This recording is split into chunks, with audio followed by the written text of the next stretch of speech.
চলুন আমরা চলে যাই আমাদের প্রথম ঘটনায়। বিউটিফুল স্টোরি আফরন ভাই হচ্ছেন আমাদের প্রথম স্টোরি টেলার। তিনি ঘটনা শেয়ার করছেন তার এলাকার ঘটনা। আফরন ভাই, আসসালামু আলাইকুম। সো ভাই, এখন যে ঘটনাটি আমি শেয়ার করব এটা আমাদের রাজবাড়ী জেলার বাজার একটা জায়গা রয়েছে আমাদের রাজবাড়ী জেলার, বর্তমান যেটা নদীর পাড় আর কি। তো অনেকেই সেখানে অবসর সময় সেখানে বেড়াতে যান, কিন্তু আজকে এখন যেই অবস্থাটা সেখানে রয়েছে, আজ থেকে কিন্তু ৩০-৩৫ বছর আগে এরকমই ছিল না। তখন সেখানকার পরিবেশটা ছিল অন্যরকম। সেখানে বিস্তীর্ণ একটি বিশাল একটি গ্রাম ছিল।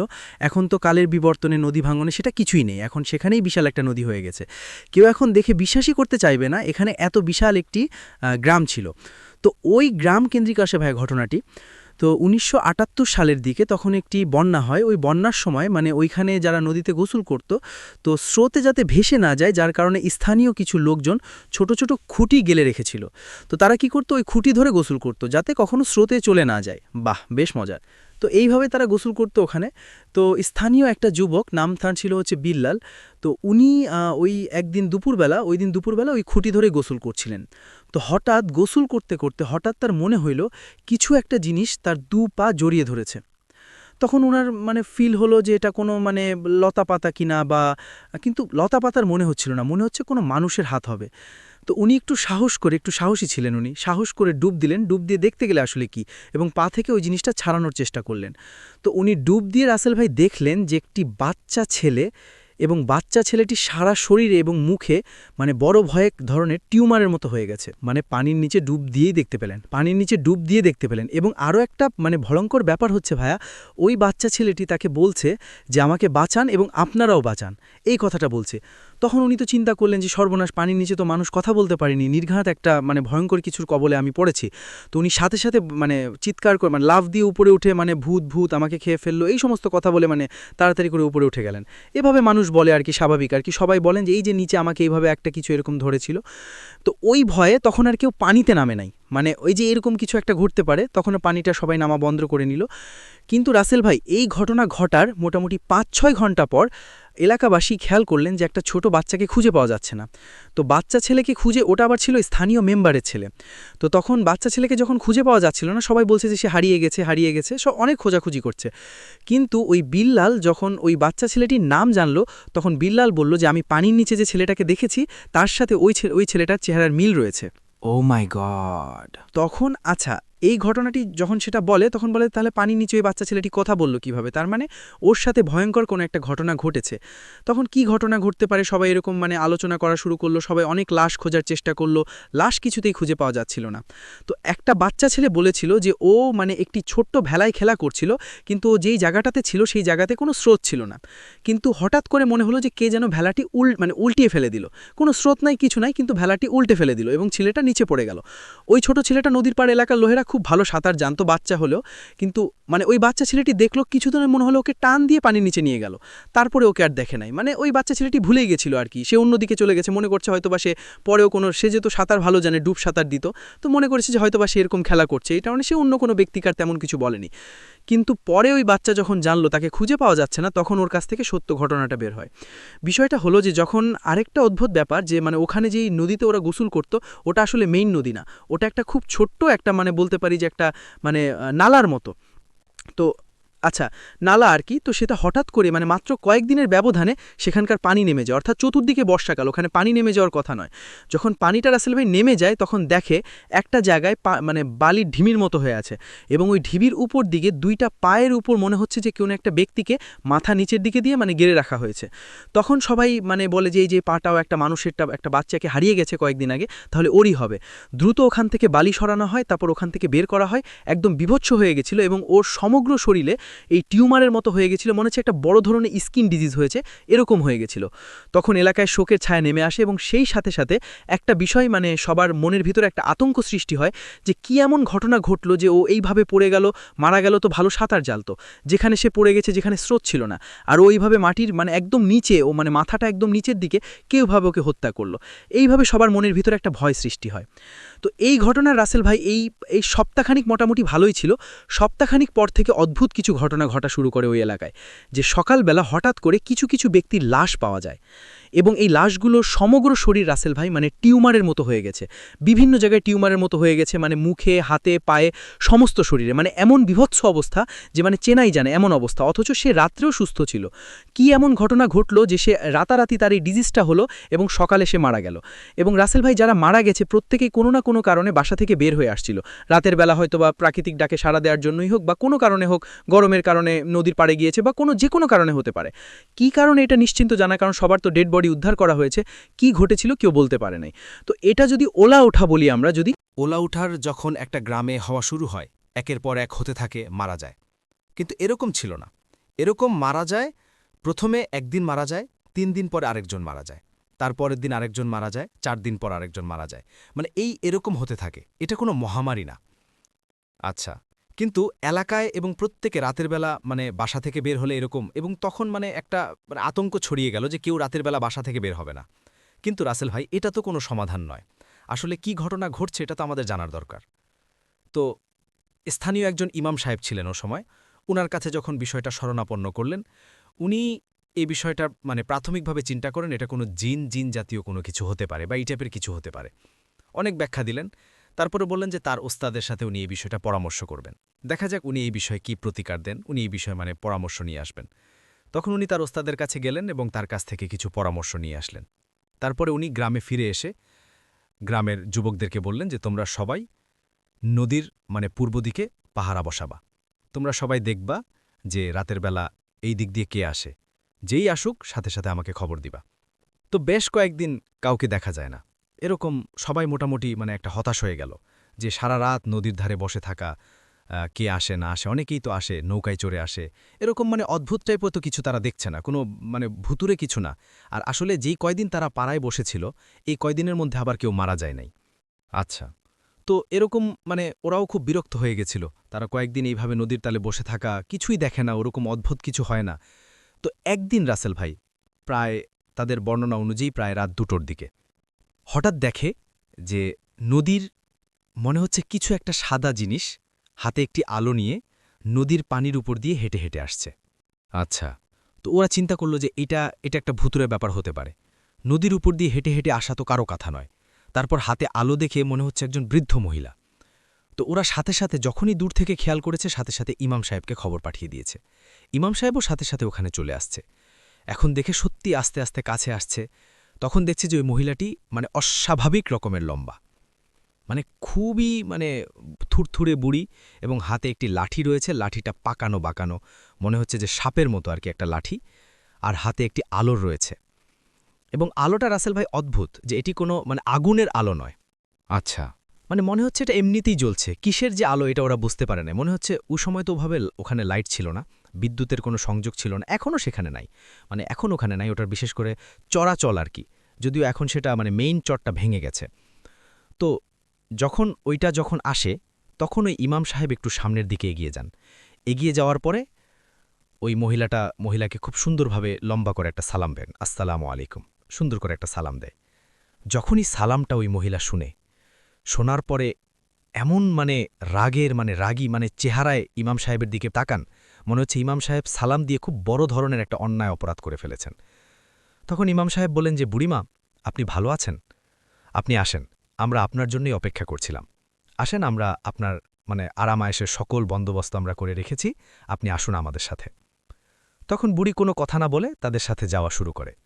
তখন একটি ঘর ইমাম সাহেবের পরামর্শ অনুযায়ী কয়েকজন রেডি করে রেখেছিল, ওই ঘরে তাকে রাখা হয়। সেই ঘরটা মানে মোটামুটি গ্রামের পরিবেশ অনুযায়ী সকল ধরনের মানে সুযোগ সুবিধা সেখানে থাকবে এমন সব কিছু সেখানে ব্যবস্থা করে রাখা হয়েছিল। তো বুড়িকে ওখানে রাখা হয়। পরে বুড়িকে বলে যে আপনি কিছু খাবেন? বুড়ি কোনো কথা বলে না। অনেক বলার পরে বলে যে আমি কিছু খাই না, আমার খাবার অন্য দিই, তোরা সেটা দিতে পারবি না। আচ্ছা, তখন বলে তারপরেও যদি আপনার কিছু লাগে, বাইরে আমাদের লোক আছে, বলবেন, কোনো চিন্তা করবেন না। এই বলে ইমাম সাহেব চলে যায়। তো এই বাইরে যারা লোক আছে তারা সবাই খুব ভীত, যে এরকম নদীর উপর দিকে হেঁটে আসছে এরকম অদ্ভুত চেহারা, বিভৎস চেহারার একটা মানুষ, অস্বাভাবিক রকম লম্বা একজন মহিলা, মানে সবাই খুব ভীত যে কি হয় না হয়। কিন্তু ইমাম সাহেব কেন তার সাথে একটা সুন্দর ব্যবহার করছেন এই বিষয়ের কিন্তু কোনো ব্যাখ্যা তাদের কাছে ছিল না। মানে ঘণ্টাখানেক পরে, ভোর হওয়ার কিছুক্ষণ আগেই ওই মহিলাটি আত্মনাদ করে চিৎকার শুরু করে, ওরে বাবারে মারে, মরে গেলাম, এইভাবে চিৎকার চেঁচামেচি শুরু করে।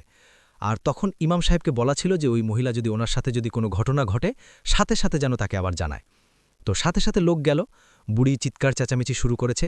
ইমাম সাহেব তখন সেখানে গেলেন এবং সবাইকে নিয়ে গেলেন। তখন দেখলেন রাসেল ভাই ওই বুড়ির সমস্ত শরীরে ওই যে টিউমারের মতো স্কিন ডিজিজ হয়ে গেছে এবং ওই যন্ত্রণা এসে ছটফাট করছে। তখন বলে আমাকে ছেড়ে দে, আমাকে ছেড়ে দে, আমাকে ভোর হওয়ার আগেই যেতে হবে, আমাকে ছেড়ে দে। হ্যাঁ, তখন ইমাম সাহেব বলে যে তুই কেন এই গ্রামের লোকদেরকে হত্যা করছিস এইভাবে? বলে এটাই আমার কাজ, আমি এইভাবেই হত্যা করি। তো বলে যে তোরা আমাকে সালাম দিয়ে আটকে ফেলেছিস, তুই যখন আমাকে সালাম দিয়েছিস তখন তুই যেটা বলবি আমাকে সেটাই করতে হতো, কিন্তু আমাকে ভোর হওয়ার আগেই এই রোগটা কারো না কারোর মধ্যে ছড়িয়ে দিতে হতো। যদি আমি ছড়িয়ে দিতে না পারি তাহলে এটা আমার শরীরে চলে আসবে, এবং সত্যি তাই, আমি ছড়িয়ে দিতে পারি নাই, এটা আমার শরীরে চলে আসছে। এখন দ্রুত আমাকে ছেড়ে দে, আমাকে যদি তোরা কোনো ক্ষতি করিস তাহলে আমার মতো এরকম অসংখ্য আছে যারা তোদের গ্রামে একবারে অ্যাটাক করবে। তখন ইমাম সাহেব বলে যে হ্যাঁ, ছেড়ে দিতে পারি, একটা শর্ত, যে তুই চলে যাবি আর কখনোই গ্রামে আসবি না। তো বুড়ি বলে যে আমি যদি ভোরের আগে যদি না যেতে পারি তাহলে মারা যাব। তো যার কারণে অবশ্যই সে সেটা শর্তটা মেনে নেয় এবং বলে আর কখনোই গ্রামের লোকদেরকে কোনো ক্ষতি করবি না। তখন সত্যি রাসেল ভাই যখনই শর্তটা সে মেনে নেয়, অদ্ভুতভাবে বুড়ির শরীরের সমস্ত শরীরের ওই টিউমারগুলো মিলিয়ে যেতে থাকে এবং চোখের সামনে, এবং যারা ওই দৃশ্যগুলো দেখেছে এখনও ওই ঘটনার মানে জীবন্ত সাক্ষী এখনও কিছু রয়ে গেছে এলাকায়। তো পরে বুড়িকে ওই নদীর পার পর্যন্ত এগিয়ে দিয়ে আসে। নদীর পার পর্যন্ত এগিয়ে দিয়ে আসার পরে রাসেল ভাই যখন ওই ঘুড়িতে হেঁটে হেঁটে আসছিল এবং হাতে একটা আলো ছিল, দেখে ওই সময়ে ওই আলোটার ওই কুপিটা যে কোথায় মানে মিলিয়ে গেল কেউ বলতে পারে না। বুড়ি যাওয়ার সময় হেঁটে হেঁটে গেছে, কিন্তু রাসেল ভাই কিছুদূর যখন নদীর উপর আবার হাঁটা শুরু করেছে, সবার চোখের সামনে হঠাৎ করে উনি পানির মধ্যে ডুব দিয়ে চলে গেলেন। এরপর থেকে রাসেল ভাই ওই এলাকায় ওই ধরনের ঘটনা আর ঘটেনি। ওই অদ্ভুত ধরনের ঘটনা, ওলা ওঠার গল্প শুনি, ওলাবড়ির গল্প শুনি, এরকম ঘটনা আছে ভাই। এটা কিন্তু সত্য ঘটনা, অনেকে এটাকে কুসংস্কার বলে বিশ্বাস করে, আসলে কিন্তু এগুলো হয়, এবং এটা যে হয় এটার প্রমাণ অনেকেই মানে পাবেন। এখন হয়তোবা আমরা অনেক শিক্ষিত, আমরা অনেক সময় এগুলো অবিশ্বাস করি, বলি যে এটা রোগ, কিন্তু আমরা যদি মুরব্বীদের কাছে শুনি তারা বিশ্বাস করে, অনেকেই বিশ্বাস। রাসেল ভাই আমাদের মুরব্বীদের মধ্যে অনেকেই এই ওলাকে দেখেছে, এরকম খুঁজলে অনেকেই কিন্তু এই ঘটনার সত্যতা মানে পাবে। এটা যে শুধু এইখানে ঘটেছে বিষয়টা এমন নয়, বিভিন্ন জায়গায় কিন্তু রাসেল ভাই এটা ভিন্ন ভিন্ন আঙ্গিকে বিভিন্নভাবে এই জিনিসগুলা কিন্তু ঘটে, এখনও কিন্তু রাসেল ভাই ঘটে। এখন যে মানে ঘটে না তা কিন্তু না, কিন্তু এখন কম ঘটে, এটাই আর কি, যে সেটা এখন মানে আমাদের কাছে হয়তো অভাবে আমাদের সামনে আসে না, আমরা বুঝতে পারি না, এমন হয় আর কি। এই ছিল, থ্যাংক ইউ সো মাচ। এমন কাজ কোনো কথা হবে না। চলে যাব বাবু ভাইয়ের কাছে সেকেন্ড স্টোরিতে, এবং বাবু ভাই দেখে আজকে কি ঘটনা নিয়ে এসছেন। একটু রাসেল ভাই, আজকে যে স্টোরিটা নিয়ে এসেছি এটা ইংল্যান্ডের একটা কাহিনী। এটা আমার কাছে শেয়ার করেছে হচ্ছে নিউ ইয়র্ক থেকে আনন্দ অবশ্য সে ভারতীয়, কলকাতার মানুষ। ও আমাকে স্টোরিটা পাঠিয়ে বলেছে এটা তার এক বন্ধুর কাহিনী, এবং বন্ধুর নাম হচ্ছে ইউজিন। কি নাম? ইউজিন হচ্ছে ইংল্যান্ডের সাইডে ছোট থেকে বড় হয়েছে, বাট ওর ফ্যামিলি এসছে হচ্ছে রাশিয়া থেকে। আচ্ছা, ওখানে ইংল্যান্ডেই বর্নার। তো এটা বেসিক্যালি আনন্দ বলল, কাহিনীটা হচ্ছে ইউজিনের কাহিনী। আনন্দ যখন ইংল্যান্ডে ছিল, লন্ডনে ছিল, তখন ওর সাথে ইউজিনের ফ্রেন্ডশিপ হয়। আনন্দ ওয়াজ বর্ন ইন ইংল্যান্ড।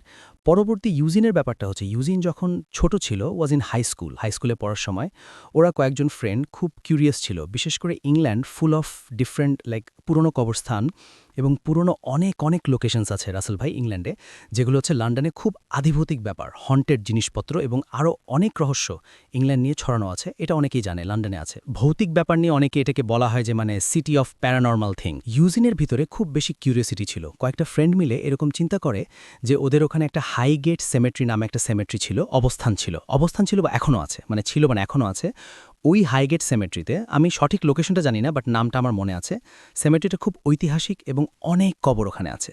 তো কয়েকটা সেমেট্রিতে ওরা চাচ্ছিল যে কিছু আর কি এরকম মানে ইনভেস্টিগেট করবে, যেটা হয় আউট অফ কিউরিয়াসিটি। এটা ধরেন আমরা একটা টিনেজ বসে খুব কিউরিয়াস ছিলাম, এরকম চিন্তা করে যে ওদের একটা টাইমে ওরা যাবে এবং তারা ওই সেমেট্রিটাকে বেছে নেয়। এরকম একটা সন্ধ্যায় ইউজিন এবং তার এক ফ্রেন্ড মাত্র ওখানে যায়। সে প্রথম বলতেছে মানে ওদের কথাটা হচ্ছে নাকি দুইটা অংশ আছে এবং দুই পাশেই মানে দুই সাইডে বিশাল, মানে বলতেছে 1 লাখেরও বেশি কবর ওখানে আছে। সাইজটা বুঝতে পারতেছি, অনেক বড়, মানে আমাদের এরকম মনে হয় এত বড় আমরা দেখি, বিশাল জায়গা এবং বিশাল প্রাচীন জায়গা। তো বলতেছে যে কত কম মানুষের জন্য কত বড় জায়গা। তো বলতেছে যে এই জায়গাটার ভেতরে যে ওরা কনফিউজ হয়ে যায় ফার্স্টে, যে প্রথমে ওগুলো রেস্ট্রিক্টেড জায়গা, প্রথমেই সন্ধ্যার পর মানুষকে সাউন্স জায়গায় যেতে দেয় না, পুলিশ রেস্ট্রিক্ট করে। যখন যায় তখন চিন্তা করে যেখানে কিভাবে ঢুকবো, অনেকে চিন্তা, তারপরে ঢুকে।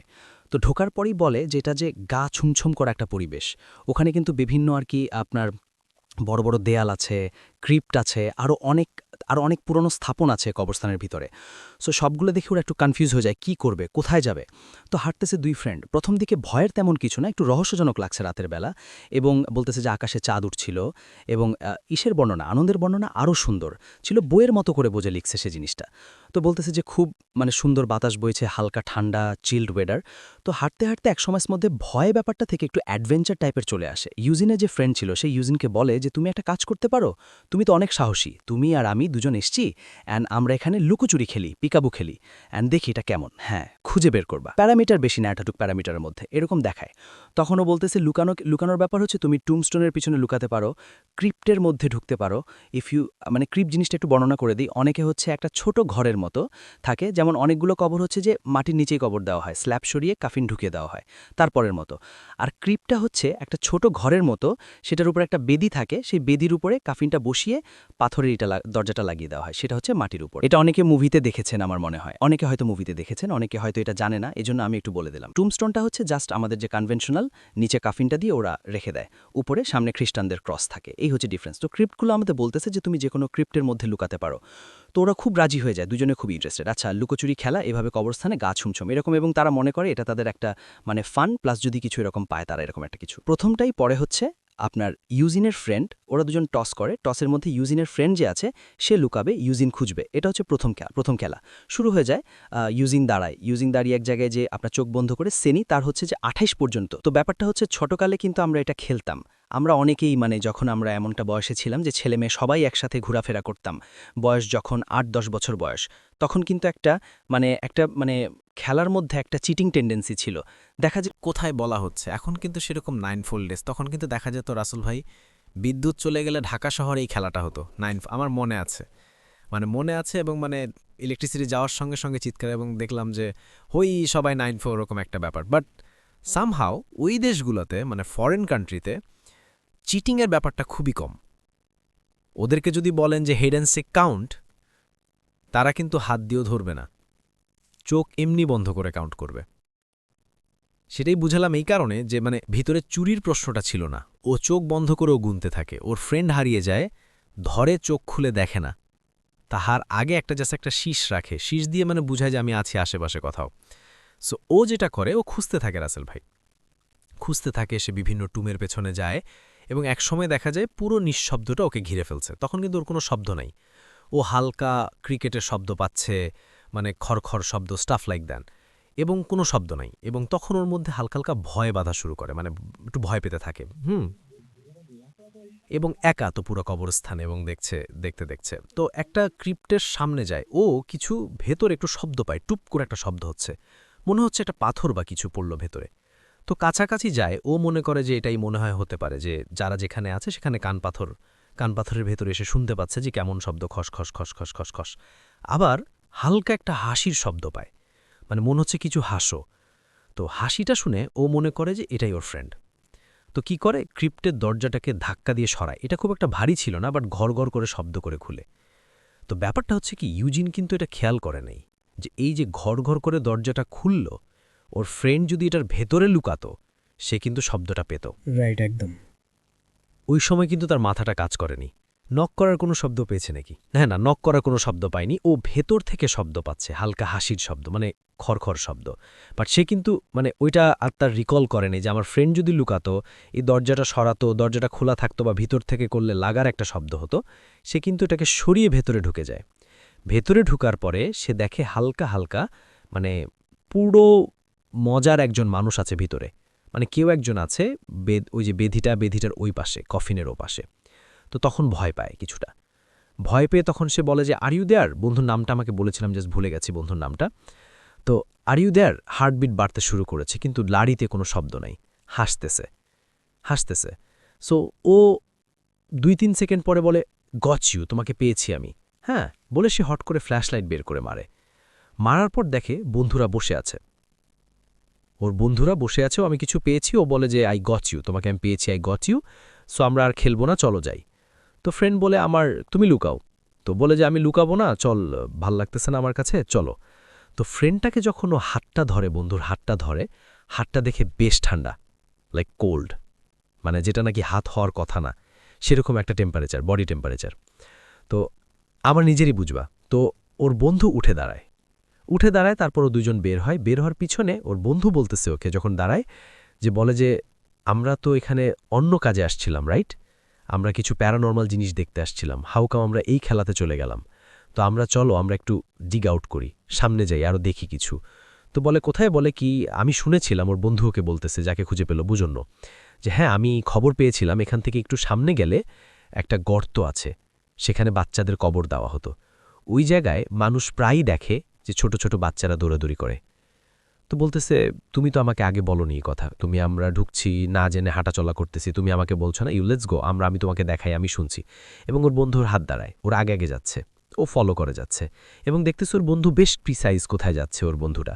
বাট ও কিন্তু এতটা বুঝতে পারেনি আসলে, হাই স্কুলে পড়া কি ভেতরে অ্যাডভেঞ্চারাস মাইন্ড, ভয় পেয়েছে বেশ খানিকটা, কিন্তু বন্ধুর আচরণেও বেশ আপনার একটু স্টান হয়ে গেছে। তোর বন্ধু থাকতে খুব পিছে পিছে যাচ্ছে। তো ওর কাছে মনে হচ্ছে এই সময় আশেপাশে অনেক উইসপারিং হচ্ছে, লাইক অনেক মানুষজন তাদেরকে দেখতেছে, এরকম একটা জিনিস। এবং ও যখন তাকায় আশেপাশে নিশ্চয়ই জিনিস পায় না।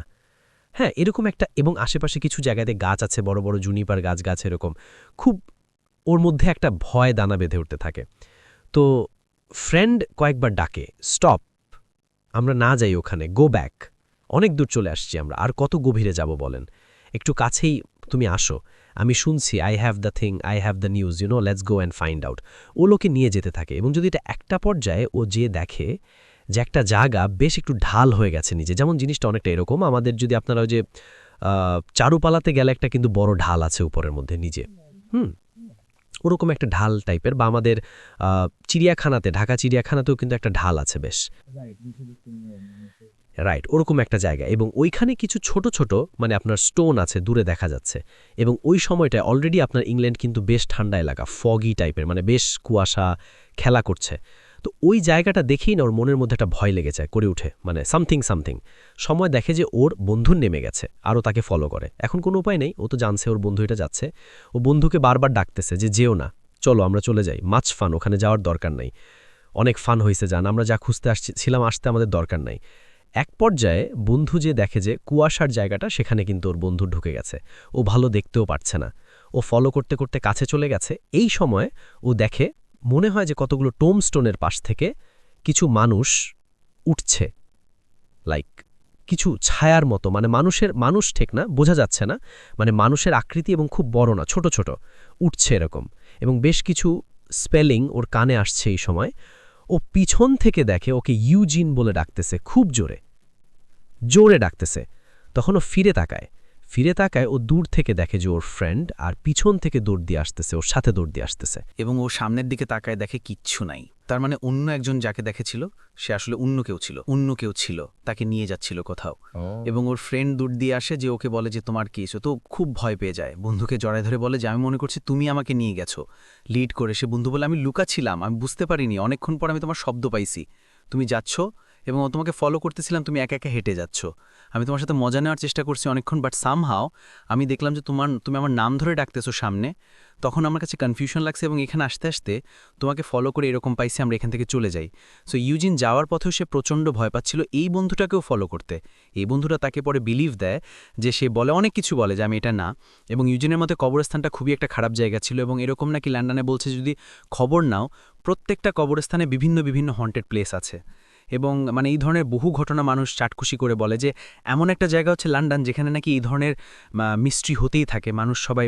তাই আমি অনেক শুনেছি এরকম লন্ডন সম্পর্কে। এবং আপনি যে ঘটনাটা বললেন, এটা তো জিন দিয়ে ঘটনা যেতে পারে, ইটস জিন, নাথিং বাট জিন। এরা এই যে অ্যাবান্ডেন কবরস্থান কেউ যাচ্ছে না, ওদের থাকার জায়গাই তো ব্যারেন ল্যান্ডগুলোর মধ্যে।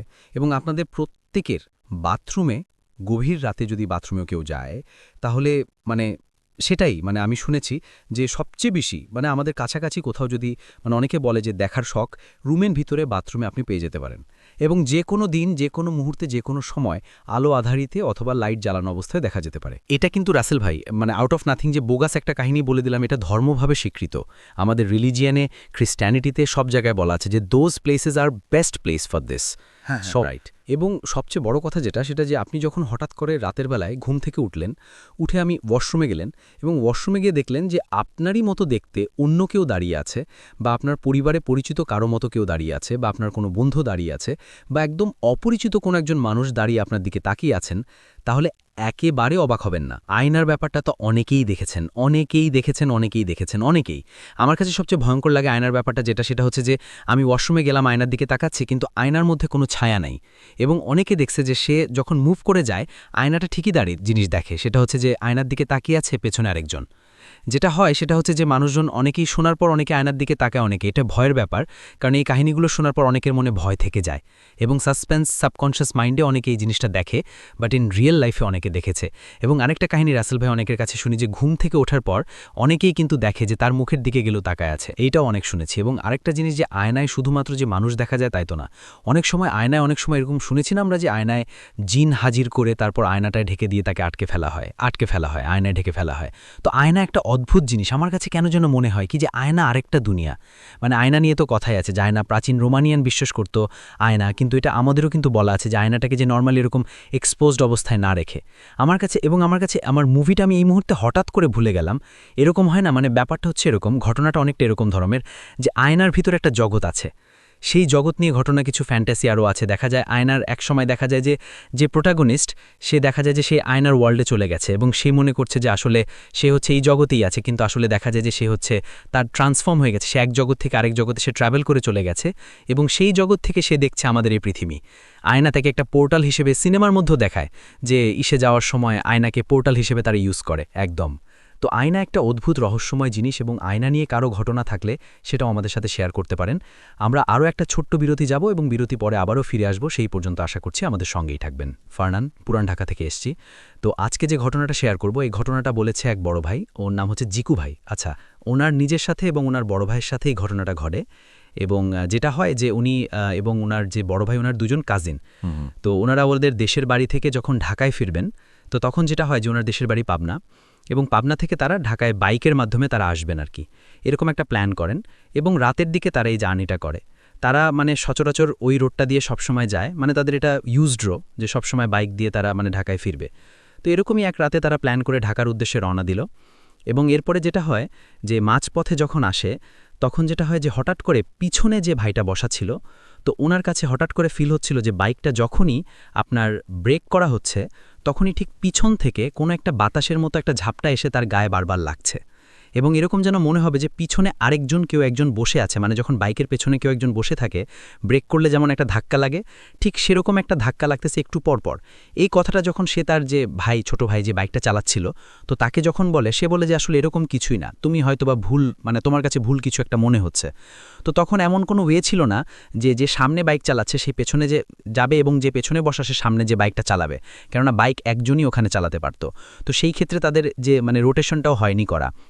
এবং যে বাইক চালাচ্ছিল সে বারবার বলছিল যে না, তুমি আসলে কোনো একটা কিছু, মানে এমনি জাস্ট হয়তো পুরো কিছু একটা হচ্ছে না আমার সাথে, কিন্তু সে বারবারই বলতেছে যে না, আমার একটা প্রবলেম হচ্ছে, আমার মনে হচ্ছে যে আমার বাইকের পেছনে 2-1 জন বসা।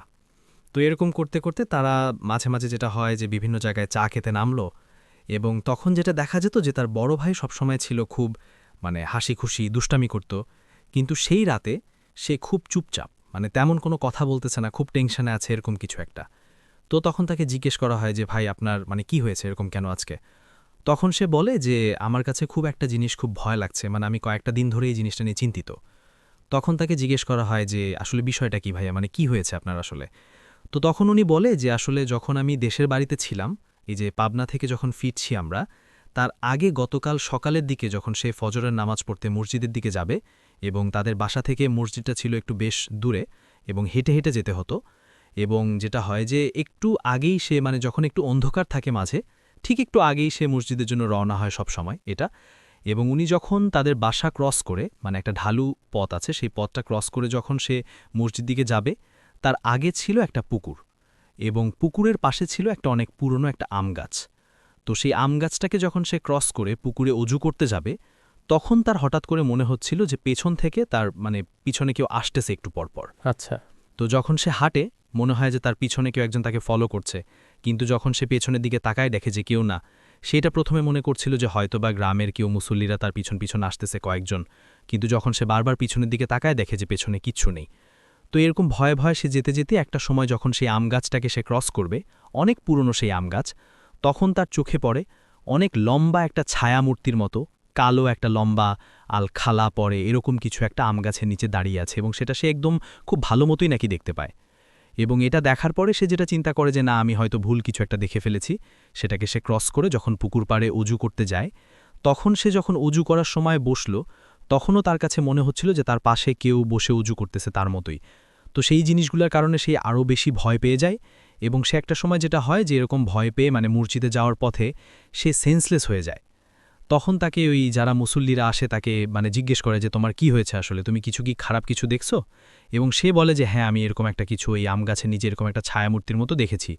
তখন মুসল্লিরাও বলে যে আমরা সবসময় যেটা চেষ্টা করি, যদি একটু অন্ধকার থাকে তখন এই পথটা দিয়ে মানে আমরা যাই না আসলে, মানে অ্যাভয়েড করি, কেননা এই গাছটা অনেক পুরনো এবং এখানে যেটা হয় যে অনেক মানুষ অনেক কিছুই দেখেছে একসময়।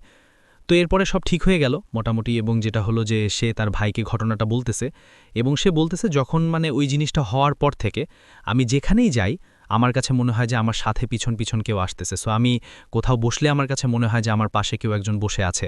ইভেন সে যখন এখন ঢাকায় ফিরতেছে বাইকের পিছনে বসা অবস্থায় তার কাছে এটাও মনে হচ্ছে যে তার পিছনে বসে কেউ আসতেছে। ওকে। হ্যাঁ, তো এভাবে করে তারা ঢাকায় ফিরল এবং বেশ কয়েকদিন কেটে গেল। তো হঠাৎ করে রাত 2টার থেকে একটা কল আসলো, যে আমাকে ঘটনাটা যে শেয়ার করেছেন জিকো ভাই, উনার কাছে একটা কল আসলো। তো কলের মধ্যে যেটা হয় যে তার ভাই আসলে তাকে কল করেছে, বড় ভাই, এবং সে তাকে কল করে ডাইরেক্ট বলে যে ভাই আমাকে তুই একটু সেভ কর, মানে আমি খুব মানে ভয় পাচ্ছি, তুই এখনই আমার বাসায় আয়। তখন 2টা থেকে 2:30 বাজে রাত্র, এবং ও বলে যে আমার ওই জিনিসটা আমার রুমে এখন আসছে এবং ওটা আমাকে মেরে ফেলবে, এরকম একটা কিছু সে বলে। তো তখন তার যে ছোট ভাই, মানে ছোট ভাই যে, সে চিন্তা করে যে কি হলো আসলে, মানে তাকে কোনো সাইকোলজিক্যাল প্রবলেম হলো, যে 2:30টার দিকে উঠে আসা তো একটু টাফ ব্যাপার। সে চিন্তা করলো আচ্ছা ঠিক আছে আমি সকালের দিকে আসি, তুমি ভয় পেও না, সকালের দিকে আসি। সে মনে করলো যে তার ভাইয়ের মনে হয় মাথার সমস্যা হয়েছে বা কিছু একটা এরকম প্রবলেম। তো এরপরে সকালের দিকে একটা দুঃসংবাদ সে পেল ঘুম থেকে ওঠার সাথে সাথেই, যে দুঃসংবাদটা হচ্ছে এরকম যে তার ভাই গতকাল রাতেই সুইসাইড করে মারা গেছে। আচ্ছা। তো এই খবরটা শোনার পরে সে অনেক বেশি হার্ট হয়, এবং সে যেটা চিন্তা করে যে হয়তোবা আমি যদি তখন যেতাম, মানে ওর কথাটা শুনে হয়তোবা আমি তাকে মানে বাঁচাতে পারতাম বা কিছু একটা তাকে সেভ করার চেষ্টা করতে পারতাম। তো এটা নিয়ে সে নিজেও অনেক ডিপ্রেস থাকে কয়েকদিন, যে আসলে আমারই হয়তোবা ভুল ছিল, এবং এটা তার ভাই আসলে হয়তোবা সত্যি কথাই বলেছিল যে এরকম কিছু একটা বারবার তাকে পিছু করছে। তো এরপরে আরও বেশ কিছুদিন কেটে যাওয়ার পরে তো যে ছোট ভাইটা ছিল, তো ওনার কাছে হঠাৎ করে একদিন রাত্রে ঘুমাচ্ছিল। তো তখন ছিল শীতের রাত, কিন্তু হঠাৎ করে তার ঘুম ভেঙে যায় রাতে। ভাঙার পরে সে যেটা ফিল করে যে তার রুমের ভিতরে মনে হচ্ছে অন্ধকারের ভিতরে একটা খুব বাজে একটা গন্ধ তার রুমের ভিতরে, মানে একটা মাংস পচা গন্ধ থাকে না, ওরকম একটা মাংস পচা গন্ধ তার রুহের ভিতরে। এবং সে চিন্তা করতে থাকে এরকম তো কিছু নাই যে এরকম গন্ধ আসবে।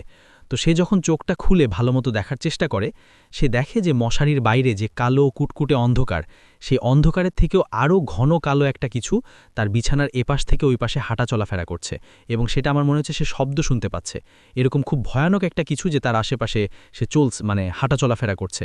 ইভেন তার মশারিটা একটু পরপর মানে বাতাসে যেমন ফ্যান ছাড়া যেমন মশারিটা একটু নড়ে ওঠে, ঠিক সেইভাবে নড়ছে। মনে হচ্ছে যে তার মশারির আশেপাশে বা তার রুমটা অন্য একটা ডিমেনশনে চলে গেছে সব কিছু। মনে হচ্ছে সে তার রুমটার ভিতরেই আছে ঠিকই, বাট আশেপাশের পরিবেশটা সম্পূর্ণ ডিফারেন্ট, একদম কালো একটা অন্ধকার তাকে গ্রাস করে বসেছে। এবং একটা সময় সে যেটা মানে খুব দোয়া পড়ার চেষ্টা করতে থাকলো যে নিজেকে যেভাবে সেভ করা যায়, কারণ সে বুঝতে পারছিল যে এটা আসলে নর্মাল কিছু একটা না, সে অনেক ঝামেলায় পড়ে গেছে আসলে। তারপর সে যেটা দেখলো একটা সময় হঠাৎ করে তন্দ্রার মতো তন্দ্রা একটা অবস্থা তার মধ্যে চলে আসলো, এবং হঠাৎ করে সে খেয়াল করলো তার মশারিটা ঠিক যেখানে তার পাতা মশারি, ঠিক সেই জায়গাটাতে একটা কালো অনেক লোমশ একটা কিছুর মতো ওখানে বসে আছে।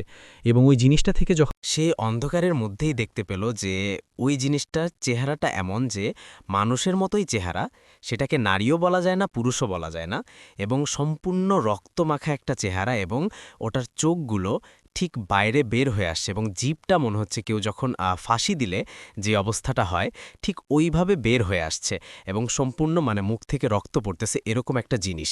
তো এটা দেখার পরে সে অনেক জোরে চিৎকার করে ওঠে, এবং চিৎকার করার পরে সে সেন্সলেস হয়ে যায়। এবং পরে যেটা হয় যে সকালের দিকে তার বাবা মারা তাকে ওখান থেকে করে যে কি হয়েছে তোমার, আসলে এটা কি হলো আসলে। তখন সে বলে যে আমি এরকম কিছু একটা দেখেছি, তবে এই কথাগুলো সে মানে সবার সাথে খুব একটা শেয়ার করে না, কেননা এগুলো আসলে এখন আমাদের বর্তমান যুগে অনেকটা বিশ্বাসযোগ্য হয় না অনেকের কাছে বললেও। তো সে যেটা তখন সে বুঝতে পারে যে না আসলে তার ভাই বড় ভাই যে তার সাথে মানে আসছিল বাইকে করে, তখন যে তার বড় ভাই বলেছিল যে আমার সাথে কিছু একটা আসছে, তখন সেই জিনিসটা বিশ্বাস করতে বাধ্য হয় যে আসলেই হয়তোবা তার বড় ভাইয়ের মৃত্যুর পিছনে হয়তোবা কোনো কারণ আছে। আচ্ছা, তখন সেটা বিশ্বাস করে বা ভেবে না। হ্যাঁ, হ্যাঁ, আদ্রিপিদিক কোনো একটা কারণ আছে এবং সে ওই ভয়টা পাওয়া শুরু করে যে যেহেতু তার বড় ভাইও মারা গেছে এবং সেও হয়তোবা বুঝি মারা যাবে, ওইটা হয়তোবা কোনো মৃত্যুদূত যেটা তার বড় ভাইকে নিয়ে চলে গেছে এবং তাকেও হয়তোবা সেরকম ভয় পাচ্ছে আসলে। তো এই ঘটনাটা সে একটা অনেক ভালো একজন আলেম, একজন হুজুরের কাছে ঘটনাটা শেয়ার করে। শেয়ার করার পরে উনি যেটা ওনাকে বলে যে আসলে সবকিছু তো আল্লাহর হাতে, তুমি এই জিনিসটা নিয়ে ভয় পেও না। হয়তোবা ওটা খুব খারাপ একটা জিন ছিল, কোনো একটা খারাপ কিছু ছিল যেটা তোমার ভাইয়ের কাছে চলে আসছে এবং ওই ডেভিল যে জিনিসটা সেটা হয়তোবা তাকে হিপনোটাইজ করে, মানে ফাঁসি যে মানে সুইসাইড যেটা করে সেই জিনিসটাকে করতে বাধ্য করছে। এবং তুমি যেটা করো যে তুমি ঠিকমতো ভালো মতো নামাজ পড়ো, আমল করো, আশা করি তোমার এই সমস্যাটা হয়ে যাবে, সমাধান হয়ে যাবে। তো তুমি মানে যখনই এরকম কিছু দেখবা তখনই তুমি সবসময় মানে আয়াতুল কুরসিটা পড়ার চেষ্টা করবা এবং মনে একটা সবসময় সাহস রাখবা। তো এই মানে এই ঘটনাটা আমাকে জিকু ভাই আমাকে বলছে, ভাইয়া যে শেয়ার করছে যে উনার লাইফে এরকম একটা সমস্যা হয়েছিল একসময় তার বড় ভাইকে নিয়ে, এবং এটা সে এখনও মানে কষ্ট পায় যে তার বড় ভাই যখন যাকে ফোন করেছিল তখন যদি সে সাথে সাথে তার বাসায় মানে পৌঁছাইতে পারত, হয়তোবা তার বড় ভাই এখন বেঁচে থাকতো আর কি। রাইট, এই ছিল আমার ঘটনা ভাইয়া। Thank you so much, thank you. অদ্ভুত টাইপের আছে, চলুন আবার শুনে আসি। আসসালামু আলাইকুম। আমি যে ঘটনা বলবো সেটা নওগাঁ। ওয়ালাইকুম আসসালাম। জি, আমি নওগাঁ যে জায়গাটাতে এবার যাওয়া হয়েছে, এর আগে ওই নওগাঁ ডিস্ট্রিক্টে যে ঘরটার বিষয়ে যে আমার কাছে আসছিল যে লোকটার সমস্যার জন্য, তা আমি তো সেদিন যেতে পারিনি। তো ওই লোককে আমি বলে দিয়ে আসছিলাম যে ঠিক আছে আপনি যান, যাওয়ার পর আমি ফোনে কথা বলবো সেখানে এবং কি করতে হবে সে কাজটা আমি বলে দিব। সে সেখানে যাওয়ার পর আমাকে কল করেন এবং সেখানে আমি তাকে বলছি যে সে যেই ঘরটাতে আপনার সমস্যা হইতেছে সেই ঘরের প্রধান যে দরজাটা এটার মধ্যে পর্দা দিয়ে দিবেন এবং অবশ্যই সেই ঘরটাতে জিন থাকবে না, কে থাকবে তার জন্য একটা প্লেটের মধ্যে কয়েকটা মিষ্টি দিয়ে আপনি চলে আসবেন। তখন সেই লোকটা বলতেছে যে আমাকে ফোন করে যে আমি তো খুব ভয় পাইতেছি, তো সেই মুহূর্তে কি করা যায়? আপনার কোনো ভয় নেই, আমি দেখতেছি আপনি কাজ করে যান। তখন সেই লোকটা যখন মিষ্টি নিয়ে এবং দরজার সামনে দিয়ে পর্দাটা দিল এবং ঘরের ভিতরে যে মিষ্টিটা দিছে উনি কিছুক্ষণ পরে দেখতেছে যে মিষ্টিটার ভিতরে ৩-৪টা মিষ্টি দিছিল, ৩টা মিষ্টি নাই, শুধু একটা মিষ্টি রয়ে গেছিল। আচ্ছা, এবং সবচেয়ে বড় যেটা আশ্চর্য হয়, উনি যে ভয় পাইতেছিল সেই এলাকায় ওই জায়গাটার মধ্যে কোনো কুকুর ছিল না, কিন্তু সেই মুহূর্তে তাকে একটা কুকুর পাহারা দেয়। সেই ছেলেটা যতক্ষণ পর্যন্ত ওই ঘরটাতে ছিল কাজ করছে এবং সে যতক্ষণ পর্যন্ত ঘরে নিজে ফেরে নাই সেই কুকুর তাকে পাহারা দিছে ঘর পর্যন্ত। তার নিজ বাড়িতে যখন আসে সে নিজ বাড়িতে আসা পর্যন্ত সেই কুকুরটা তার পেছনে পেছনে করে এসে তারপর চলে যায়। সে ছেলেটা অবাক হয় যে এখানে তো কোনো কুকুরই ছিল না, এখন কিভাবে আসলো এই কুকুরটা আমার বাড়ি পর্যন্ত, কেন সে তারপর কোথায় চলে গেল, যেটা আমার সাথে ফোনে কথা হয়। এইবার আমি গিয়েছিলাম সেই জায়গাটাতে, একটি জঙ্গলের ভিতরে সেই ঘরটা। সবচেয়ে বড় যেটা আশ্চর্যজনক হওয়ার বিষয়, ঘরটাতে মাটির দেয়াল ফাটল ধরা, সূর্যের আলো পর্যন্ত সেই ঘরটাতে প্রবেশ করে না, অন্ধকার থাকে। আমি সেখানে আলোর ব্যবস্থা করার জন্য মোমবাতি দিলাম জ্বালানো এবং মোবাইলের যে টর্চ লাইট আছে সেটাও জ্বালালাম, তবুও আলো হয় না, অন্ধকার থেকে যায়। একটা বাঁশ দিয়ে একটা দেয়াল যে আটকে রাখছে, এত ঝড় তুফান এত কিছু হয় সে দেয়ালটা ধস পড়ে না, পড়ে যায় না, দেয়ালটা একটা বাঁশের উপর আটকিয়ে আছে। অথচ এটা বহু বহু পুরনো এই ঘরটা। এর পরবর্তীতে আমি যে কাজগুলো করি সেই ঘরটাতে আমি ভিতরে প্রবেশ করি এবং সেই মাটিগুলো হাত দিয়ে দেখি, এই মাটির চারপাশের দিকে বিষাক্ত সাপ, বহু ভয়ানক সাপ, খুব শব্দ হইতেছে এবং বিষাক্ত সাপ রয়ে গেছে। এবং সবচেয়ে বড় আশ্চর্য আমার কাছে যে বিষয়টা হইতেছে, আমি যখন ঘরের বারেন্দা মানে দরজার সামনে দাঁড়ানো ছিলাম, ভিতর তো খুব গুটগুটে অন্ধকার, কোনো আলো প্রবেশ করে না। সেই দেয়ালের আমার ডান পাশে দেয়ালের মধ্যে এবং আমার মুখ বরাবর সোজা বরাবর 2 দেয়ালের মধ্যে শুধু চোখ দেখতে পাইছি, কোনো মাথা হাত বা কোনো কিছু দেখা যায় নাই, শুধু আমার ডান পাশে দেয়ালের মধ্যে 2টা চোখ এবং আমার সোজা বরাবর 2টা চোখ দেখা গেছে এবং তখন খুব আলোকিত। পরে এটা দেখার পরে আমি চলে আসলাম। এটা যখন দেখে আমি ওইখানে ঘরটাতে ফিরে আসি। ফিরে আসার পরে যে আমাকে নিয়ে গেছিল তার ঘরে বসে মোড়কাপে বসলাম, এই ঘরটার বিষয়ে কি আছে। তখন সেই ঘরের মধ্যে যিনি থাকেন সেটা একটা জিন ছিল। সে আমার কাছে বলল আমার জন্য কিছু খাবার ব্যবস্থা করে দিবা। পরবর্তীতে আমি তার জন্য মিষ্টি এবং কিছু ফলের তৈরি করি এবং ওই ঘরটাতে যখন দেওয়া হয় তো সেখানে খাবারটা দেওয়ার মধ্যে আমার কিছু ভুল থাকাতে সে আমাকে একটু আঘাত করে। আমি একটু আঘাত পাই, আমাকে আঘাত করা হয়। ছিল এবং শেষ পর্যন্ত আপনি তখন কি করেন আবার? শেষ পর্যন্ত আমি জানতে পারি সেটা অনেক পুরনো আমলে ছিল এবং একটি জিন ছিল এখানে বসবাস করতে এবং এটা পরহেজগার জিন। আচ্ছা, ওইখানে গ্রামের লোকগুলো সেখানে একটু খাবার দিত। আপনি সেগুলো নিষেধ করে দিয়ে এসেছেন। হ্যাঁ। আমি বলছি এগুলো দেবেন, কারণ এটা একটা কুসংস্কারের মতো। আচ্ছা, এগুলো নিষেধ করে। কিন্তু এখন কি সেখানে সমস্যার সমাধান হয়েছে? সমাধানের দিকে আসছে। ওকে ওকে, আমি এসছি রাজাবাজার ফার্মগেট থেকে। রাজাবাজার ফার্মগেট থেকে মাসুদ হাসান। আমরা দেখি যে অনেকেই সাপোর্ট করেন যখন শোনেন, তার জন্য মাসুদ হাসান হচ্ছে ঢাকা ইউনিভার্সিটি স্টুডেন্ট, তো আমার মতোই। সো ঢাকা ইউনিভার্সিটি যারা শুনছেন, আপনাদের একজন আজকে আমাদের সঙ্গে আছেন, দুজন আছি আমরা, রাইট। ঢাকা ইউনিভার্সিটি দুজন আছি আমরা। এখন যা করব সেটা হচ্ছে ঘটনায় চলে যাব সাথে সাথে। থ্যাংক ইউ রাসেল ভাই। ঘটনার শুরুর আগে বলি, আমার বাড়িটা হচ্ছে টাঙ্গাইল শহরে, একটা মফস্বল শহরে বড় হওয়ার ফলে আমি শহরে এবং গ্রামীণ দুটো জীবনের টেস্টই পেয়েছি, এবং কথ্য কারণ হলেও এই সুপার ন্যাচারাল বা হরার স্টোরিগুলোর সাথে আমি থেকে পরিচিত। বাট হরসাম আমি খুব বেশি বিলিভার ছিলাম না এখন পর্যন্ত। আমি যে কোনো এক্সপিরিয়েন্সের ক্ষেত্রে লজিক খুঁজি। আমার এই ঘটনাটার স্পেশালিটি হচ্ছে সোফার আমি এটা কোনো লজিক্যালি এক্সপ্লেনেশন দিতে পারিনি। আমি আপনাদের সাথে শেয়ার করছি এখনও পর্যন্ত। ঘটনাটা হচ্ছে ২০১০ সালে এইচএসসি এক্সামের পর, যখন যে সময়টা আর কি রেজাল্টের আগে যে গ্যাপ টাইম স্টুডেন্টসরা হচ্ছে ভর্তি কোচিং করে, আমি আড্ডা দিয়ে বেড়াই। সো তখন যেটা হতো যে তার আগ পর্যন্ত আমাদের ফ্যামিলি ছিল যে সন্ধ্যা পর্যন্ত ঘোরাফেরা করো, সন্ধ্যার পরে বাসায় আসতে। বাট এইচএসসি পরীক্ষার পরে একটা রেবেলিয়াস মাইন্ড হতো যে না, এত তাড়াতাড়ি বাসায় ফেরা যাবে না। স্বাভাবিক, সময়টা এরকমই যায় সবার। এক্স্যাক্টলি। সো সন্ধ্যার পরে আড্ডা শেষে হয়তো ফিরে আসতাম এলাকায়, বাট বাসায় ঢুকতাম না। বাসার আশেপাশে এই এসগুলো দিয়ে আড্ডা দিতাম, ঘোরাফেরা। আমি এবং আমার একটা ফ্রেন্ড ছিল, আমি তার নামটা এই মুহূর্তে বলছি না। সো আমরা ঘোরাফেরা করতাম, কথা বলতাম, আড্ডা দিতাম, এবং 10টা 11টা 12টা এরকম টাইমে বাসায় ফিরে যেতাম। ঘটনার দিন রাতের বেলায় আনুমানিক 10টা 10:30 বাজে। আমরা একটা রোড দিয়ে, আমার বাসার খুব কাছাকাছি, আমাদের দুজনের বাসার কাছাকাছি একটা রোড দিয়ে হাঁটছি এবং পার্সোনাল কিছু বিষয়ে গল্প করছি। এবং একটু বিবরণ দিয়ে রাখা ভালো যে আমরা যে রোডটাতে আছি একটা মাটির রাস্তা, একটা রিক্সা যেতে পারে এরকম একটা রোড, বেশ লম্বা। এবং আমার ডান পাশে হচ্ছে একটা ওয়াল সলিড, আর বাম পাশে হচ্ছে মাছ চাষের জন্য যে লম্বা পুকুরগুলো করা হয় এরকম একটা পুকুর, যেখানে হচ্ছে আপনার দু সাইডই ব্লক। আপনি যদি রোডের কোনো দিকে যেতে চান, আইদার হচ্ছে আপনার সোজা যেতে হবে, ডানে বামে যাওয়ার কোনো রাস্তা নেই। এবং আমরা যেই দিকে যাচ্ছি রোডের এন্ডে সোজা একটা 3 রাস্তার মোড়। তো আমরা মোটামুটি রোডের মাঝামাঝি যখন, ওই টাইমটাতে আমরা পার্সোনাল কিছু কথা বলছিলাম। সাডেনলি আমরা দেখলাম যে সামনের দিকে এই 3 রাস্তার মধ্যে থেকে একটা লোক এই রোডটাতে ঢুকলেন, আমাদের রোডটা আমাদের দিকে আসছে। সো যেটা হলো যে হয়তো আমরা তাকে চিনিনি, বাট এলাকার কোনো পরিচিত কেউ হবে। এই জন্য আমরা চুপ হয়ে গেলাম, যে যে উনি পাস করে চলে যাওয়ার পরে আমাদের কথাটা আবার কন্টিনিউ করবে, নট লাইক আমরা কেউ কাউকে বলছি যে কিট সাইলেন্ট। সো আমরা জাস্ট ওনাকে দেখে চোখ ধীরে ধীরে সামনের দিকে যাচ্ছি, লোকটা আমাদের দিকে আসছে। এবং লোকটা আমাদের যখন কয়েক হাত, আনুমানিক 6-7 হাত ডিস্টেন্সে, মানে খুব কাছে, একদম কাছে, যেটা হলো সাডেনলি ডিসঅ্যাপিয়ার্ড, একদম চোখের সামনে। আচ্ছা, ইঞ্জিনিয়ার। বেশ চাঁদের আলো বা আলোকিত ছিল রাগটা, এবং দেখা যাচ্ছে স্পষ্ট।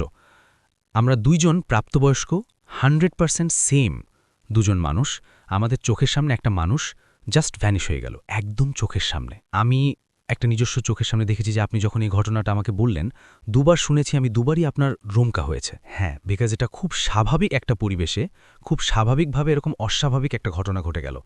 তাৎক্ষণিকভাবে আমরা দুজন ফ্রেন্ড আমরা দাঁড়িয়ে যাই ওখানে। আমরা জাস্ট দাঁড়িয়ে রয়েছি যে কি হচ্ছে এটা। এবং আমরা তাৎক্ষণিকভাবে ফার্স্ট আমি যেটা করলাম, আমার ফোন ছিল, টর্চ বের করে টর্চ দিয়ে দেখলাম যে এই আশেপাশে লোকটা প্রাকৃতিক ডাকে সাড়া দিতে কোথাও বসে কিনা বা সাইডে কুলে যাচ্ছে কিনা, যেটা হওয়া আনইউজমান। কেউ রাস্তা থাকতে কেন সাইডে যাবে, বাট সাইডেও কেউ নেই। আমি শুরুতেই বলেছি লেফট সাইডে হচ্ছে একটা লম্বা পুকুর এবং রাইট সাইডে হচ্ছে ওয়াল। সো যাওয়ার কোনো রাস্তা নেই, এবং আমাদের পেছনেও লোকটা নেই, বেশ লম্বা রাস্তা। সে এত দ্রুত এই 5-6 সেকেন্ডের মধ্যে তার পক্ষে পসিবল না চলে যাওয়া। সো আমি এবং আমার ফ্রেন্ড আমরা যেটা করলাম, আমরা একে অপরকে জিজ্ঞেস করলাম যে তুই কি দেখছিস, এবং আমরা দুজনে বিবরণ ম্যাচ করলাম যে হোয়াট উই স। আমরা দুজনই এক্স্যাক্টলি সেম পার্সনটাকে দেখছি। এবং রাসেল ভাই, আমরা তখন এইচএসসি পরীক্ষার দরকার হতে পারে না, একদম প্রাপ্তবয়স্ক দুজন মানুষ, 100% সেম, কোনো হ্যালুসিনেশন, এমন না যে আমরা একটা হরর মুভি দেখে এসেছি বা কোনোভাবে হ্যালুসিনেশন হওয়ার কোনো চান্স নেই। বাট আমাদের চোখের সামনে খুব স্বাভাবিক একটা পরিবেশে, যে রাস্তাটাতে আমরা হাজার বার চলাচল করেছি, বড় হয়েছি, প্র্যাকটিক্যালি এরকম একটা ঘটনা।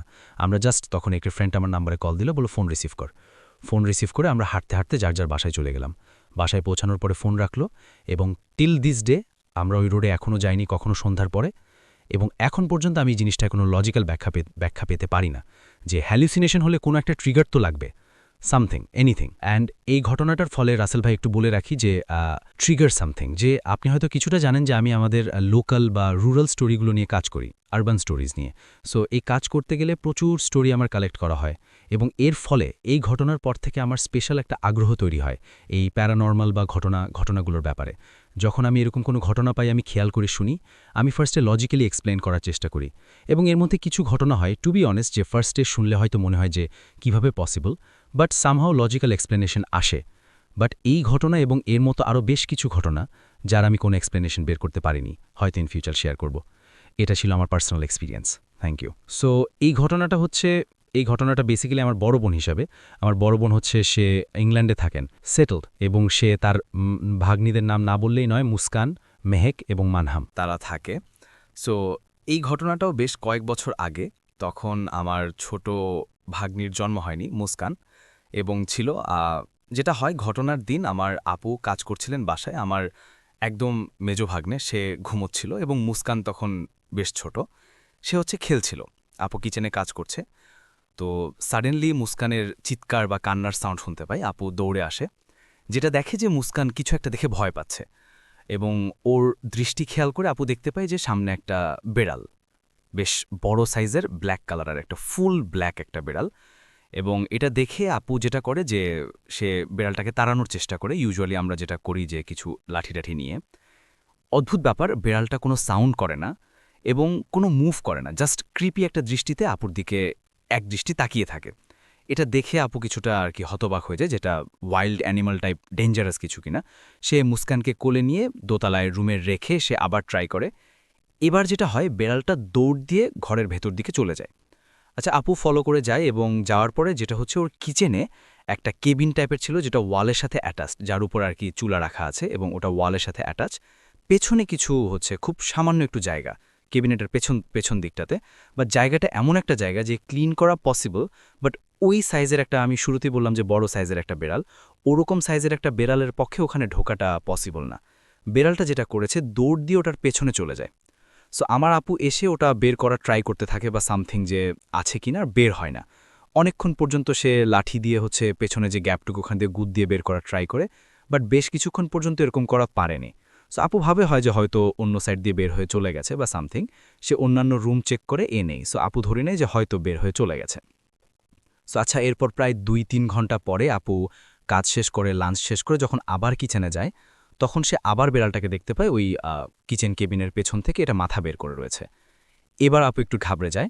ঘাবড়ে যাওয়ার পরে এবার সে ট্রাই করতে থাকে আবার বেড়ালটা ওটা পেছনে ঢুকে যায়। সে বাড়ি দিয়ে দেখে, লাঠি ঢুকিয়ে দেখে। এবার হচ্ছে আপু যেটা করে চেক করার জন্য সে এবার ফোনের লাইট ইউজ করে। লাইট দেওয়ার পরে দেখে যে পেছনে দেন এগেন আর কি ক্যাবিনেটের পেছনের গ্যাপটাতে বেড়ালটা নেই। সো এবারও একই অবস্থা, সন্ধ্যার সময় আপু বেড়ালটাকে আবার কিচেনের দরজায় দেখতে পারে। এবার সে কমপ্লিটলি ফ্রিকড আউট। আরেকটা জিনিস আপনি খেয়াল করেন, এই এতটা সময় প্রায় সারাদিন ধরে এটার সাথে এরকম ডুয়েলিং চলছে, এই টাইমটার মধ্যে বেড়ালটা একবারও কোনো সাউন্ড করেনি। ইউজুয়ালি আমরা কি করি যে বেড়াল দেখলে আমরা যদি ওটাকে তাড়া করতে যাই বা কিছু, সেটা কিন্তু আমাদের দিকে তেড়ে আসে বা সাউন্ড। বাট আনইউজুয়াল ফ্যাক্ট হচ্ছে এটা এখন পর্যন্ত একটা সাউন্ডও করে নাই এবং লাস্ট টাইম যখন দেখে সে জাস্ট তার জায়গায় ফ্রিজ, মুভ করছে না কোনো। এটা দেখে আপু বেশ ঘাবড়ে যায় এবং আমার ভাগ্নিদের কোলে নিয়ে সে ফ্ল্যাট থেকে বের হয়ে যায়।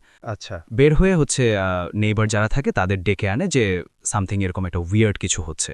এবং ওদের উপরের ফ্লোরে একজন ভদ্রলোক থাকতেন যিনি হচ্ছে বেশ ধার্মিক টাইপ। তো ওনারা সবাই বেশ কয়েকজন আসেন।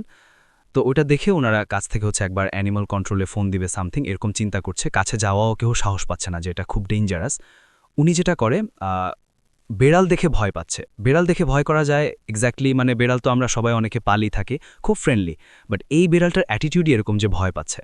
এবং উনি যেটা করে, সে একজন অ্যানিমাল কন্ট্রোল কল করে। মিনওয়াইল হচ্ছে যে ভদ্রলোক, প্রতিবেশী ভদ্রলোক, উনি হচ্ছে সামহাও দোয়া দরুদ পড়ে বেড়ালটাকে কিছু একটা খাবার জিনিস, আই থিঙ্ক আমার এক্স্যাক্টলি মনে নেই, বিস্কুট, ব্রেড সামথিং কিছু একটা ছো করে ডাক থেকে, এবং ডেকে উনি যখন নিয়ে এসে সিঁড়িঘর পর্যন্ত, সিঁড়িঘরে আসার পরে বেড়ালটা অটোমেটিক আর কি সিঁড়ি দিয়ে নেমে যায়, জাস্ট ইজি নেমে গেল। এবং তাৎক্ষণিকভাবে হচ্ছে উনি ফলো করে নামে, নিচে নামার পর ওটা নাইস, এবং হচ্ছে ততক্ষণে অ্যানিমাল কন্ট্রোল লোকজন আসে, চেক করে, বাট এখানে কোনো বেড়াল পাওয়া যায়নি বা ফ্লোটে কেউ ইউজুয়ালি ওরকম পালতো না। কালো একদিনে এটা দেখা যায় এবং একদিন এর পর আর বেড়ালটাও কখনো দেখা যায়নি এবং এরপরে আপু বেশ ভয় পাওয়ার পরে বেশ দোয়া দুরুদ পরে কথা টাইপের বা এগুলোর কারণে এর পরে কোনো প্রবলেম হয়নি। সো ওই একদিনই এটাই ছিল বেসিক ঘটনাটা। বলতে হবে আপনাকে নামটা। আমি একটু কাছ থেকে কথা বলবেন, আমি এসছি ম্যাপ থেকে। আর আমি যে ঘটনাটা শেয়ার করব সেটা হচ্ছে গিয়ে আমাদের এক নিকটা আত্মীয়ের কাছ থেকে আমার শোনা। নিজের লাইফে ঘটে যাওয়া ঘটনা। সো আমি ঘটনায় চলে যাচ্ছি। এটা অনেক আগের ঘটনা, আজ থেকে প্রায় ২৫ বছর আগের। এটা ছিল গ্রামের দিকে। সো আমার আঙ্কেল আর আন্টি অনেক বিয়ের বয়স অনেক দিন হয়েছে, কিন্তু তারা বেবি কনসেপ্ট করতে পারছিল না। সো অনেক ডক্টর দেখাইছে, অনেক ট্রিটমেন্ট নিয়েছে, কিন্তু তারা বেবি কনসেপ্ট করতে পারছিল। তো তারা সব কিছুর পরে এক তান্ত্রিকের শরণাপন্ন হলো।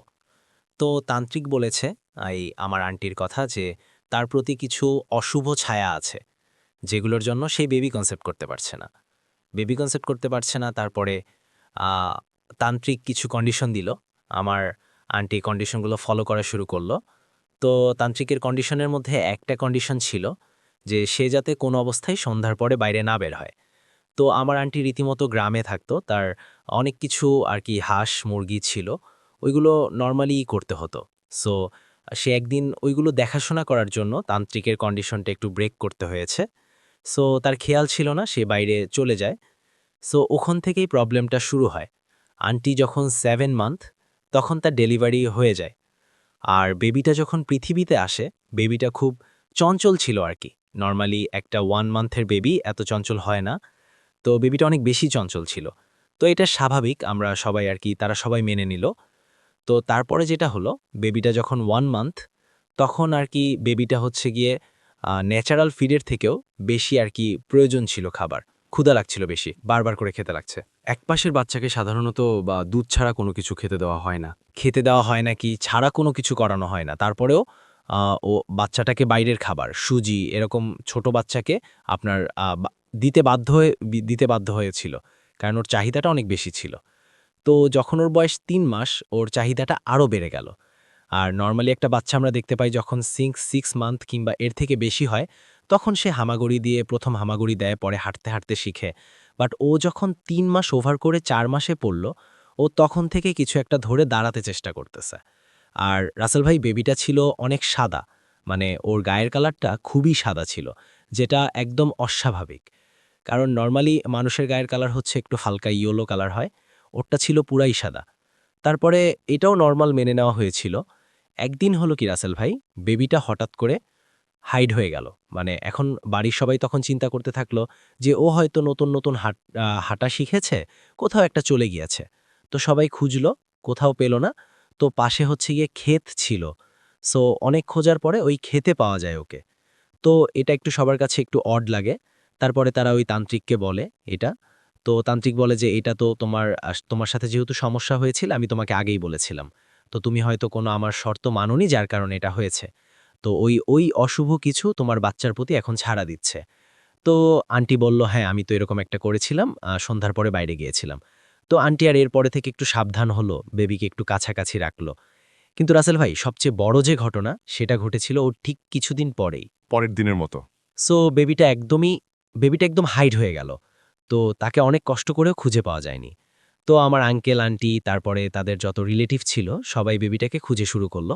কিন্তু বেবিটা আনফরচুনেটলি কোথাও পাওয়া গেল না। তারপরে তান্ত্রিককে ইনফর্ম করা হলো। তান্ত্রিক আসলো। তান্ত্রিক আসার পরে তান্ত্রিক হচ্ছে গিয়ে বলল যে এটা তো অনেক মারাত্মক একটা সমস্যা, এটার জন্য আমাদের তপস্যায় বসতে হবে। তো তান্ত্রিক কিছু জিনিস আনতে বলল, সবাই কিছু জিনিস আনলো। তারপরে হচ্ছে তান্ত্রিক আ আরেক একটা পাতিলে ফুটন্ত আর কি পানি দিল। আর তাপ ছিল, কিভাবে করল সেটা জানা যায়। তারপরে কি হলো? হ্যাঁ, তারপরে হলো যে জাস্ট একটা ওই বাচ্চাটাই হেঁটে, হেঁটে আসলো। জাস্ট এটা খুবই অদ্ভুত ছিল আর চোখের সামনে। হ্যাঁ, এটা সবার চোখের সামনেই হয়েছে। অনেক লোক ছিল ওখানে। তো সবাই দেখল বাচ্চাটা এসেছে। সো বাচ্চাটাকে আনার পরে তান্ত্রিক কিছু ঝাড়ফুঁক করল। পর বাচ্চাটা কথা বলতে শুরু করল।